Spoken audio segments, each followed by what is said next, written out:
First നമ്മളുടെ Bridco office കോട്ടൊക്കെ തുടങ്ങുന്നത് ഉമറലി ശാബ്ദങ്ങളാണ്. അവിടുന്ന് അങ്ങോട്ട് നിങ്ങളും ഒരുപാട് സെൻറ്ററുകൾ ഉദ്ഘാടനം ചെയ്തിട്ടുണ്ട്. പക്ഷെ ദുബായിൽ 2004 തുടങ്ങിയിട്ട് ഇപ്പോൾ 20ാമത്തെ വർഷമാണ്. വളരെ സന്തോഷമുണ്ട്. നമ്മളെ സംബന്ധിച്ച് ഇപ്പോൾ UK ഇവിടെ നിന്നൊക്കെ റിക്രൂട്ട്മെൻറ്റിന് ഇങ്ങോട്ടാണ് വരുന്നത്. വേൾഡ് മുഴുവൻ 37 രാജ്യങ്ങളിലുള്ള സ്റ്റുഡൻസ് ഇവിടെ നമ്മളിവിടെ ഇൻസ്റ്റിറ്റ്യൂഷൻ ഉണ്ട്. അങ്ങനെ ആ ഒരു ചെറിയ സംരംഭം വാപ്പാൻ്റെ ഒക്കെ ദുആ ഇവിടെ എത്തിയിട്ടുണ്ട്. ബ്രിഡ്കോ എന്നത് ചരിത്രത്തിൽ വിപ്ലവം നടത്തിയിട്ടുള്ള പ്രസ്ഥാനമാണ്. ബ്രിഡ്കോ തുടങ്ങി ഒരുപാട് വർഷമായി. എനിക്ക് തോന്നുന്നത് ഫ്യൂച്ചറിസ്റ്റിക്കായി കാഴ്ചപ്പാടോട് കൂടി വരാൻ പോകുന്ന മൊബൈൽ വിപ്ലവത്തെ കാലക്കൂട്ടി അറിഞ്ഞുകൊണ്ട് ആ ഒരു മേഖലയിലെ ഒരു വലിയ വിപ്ലവം സൃഷ്ടിച്ചുകൊണ്ട്, കാരണം മൊബൈൽ ഫോൺ എന്ന് പറയുന്ന ഓരോ വ്യക്തിയും എന്ന് മൊബൈൽ ഫോണ് ഒരുപക്ഷെ ഒരു വ്യക്തിക്ക് 1-2 മൊബൈൽ ഫോണുള്ള കാലഘട്ടമാണ്.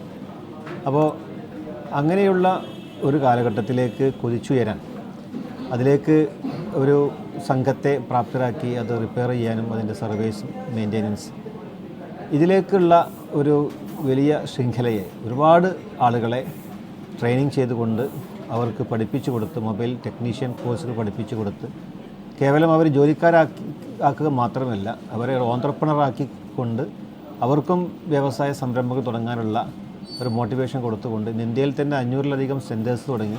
ഇപ്പോൾ ദുബായിൽ 20 വർഷമായി തുടങ്ങിയിട്ട് ആദ്യമായിട്ടാണ് ഇവിടെ വരുന്നത്. പക്ഷേ നാട്ടിൽ ഒരുപാട് സ്ഥാപനങ്ങൾ ഞാൻ ഉദ്ഘാടനം ചെയ്തിട്ടുണ്ട്. ആധുനിക രീതിയിൽ വിർച്വൽ റിയാലിറ്റിയിൽ ചെയ്തിട്ടുണ്ട്. 2012 അതെ, അത് കോട്ടക്കന്ന് ചെയ്തു, ഓഫീസ് കാഞ്ഞങ്ങാട് ചെയ്തു.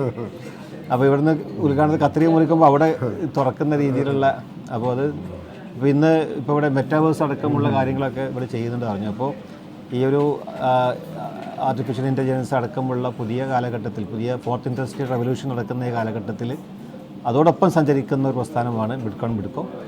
ഞാനൊരു ഇതിൻ്റെ ഒരു ഭാഗമാണ്. ഇതിൻ്റെ കൂടെ സഞ്ചരിക്കുന്ന ഒരു വ്യക്തി നിലയ്ക്ക് തന്നെ ഒരുപാട് കാര്യങ്ങൾ പഠിക്കാനും ഇതൊരു മാതൃകയാക്കേണ്ട ഒരു സംരംഭമാണ്. അതായത് 99-2000 കാലഘട്ടത്തിൽ ഞാൻ മലേഷ്യയിൽ പഠിക്കുന്ന സമയത്ത്, അന്ന് വാപ്പ ആയുർവേദ ഹോസ്പിറ്റൽ കോട്ടക്കൽ അവിടെ ചികിത്സ സമയത്ത്, അപ്പോൾ അന്ന് ലാപ്ടോപ്പ് ഉപയോഗിച്ചുകൊണ്ട് അന്ന് അത് മെയിലൊക്കെ ആളുകൾ സ്വീകരിച്ച് പോരുന്നുള്ളൂ. അപ്പോൾ അന്ന് ഞാനൊക്കെ മലേഷ്യ ഒന്നുകൂടി ഫോർവേഡാണ്, അവിടെ ഇമെയിലൊക്കെ ഉണ്ട്. പക്ഷേ ആദ്യമായി വാപ്പക്ക് മെയിൽ അക്കൗണ്ട് ഉണ്ടാക്കി കൊടുത്ത് ആദ്യം മെയിൽ അയച്ചത് ബ്രിഡ്കോയുടെ സഹായത്തോടു കൂടിയാണ്. അതിപ്പോഴും അത് ഓർമ്മ വരുന്നുണ്ട്.